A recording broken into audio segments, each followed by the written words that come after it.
FSK trajnon ushtarët me aftësi mjekësore për fushbetej. Në qendrën e trajnimeve të regjimentit të mjekësisë u zhvillua kursi Medik Luftarak, një trajnim sipas standardeve të NATO-s për pjesëtarët e forcave toksore.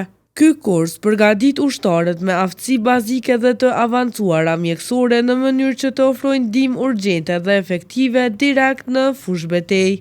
Në ceremoninë e certifikimit morën pjesë zyrtarët e lartë të logjistikës dhe regjimentit të mjekësisë. Kolonel Mehmet Ladrovci theksoi se ky trajnim është pjesë e ngritjes së kapaciteteve operacionale dhe hapa drejt avancimit të FSK-s drejt standardeve të NATO-s. Trajnimi fokusohet në rritjen e mbijetesës së të plagosurve, kontroll të gjakderdhjes, menaxhim të traumave, ruajtje të rrugëve të frymarrjes dhe përgatitje për evakuim mjekësor.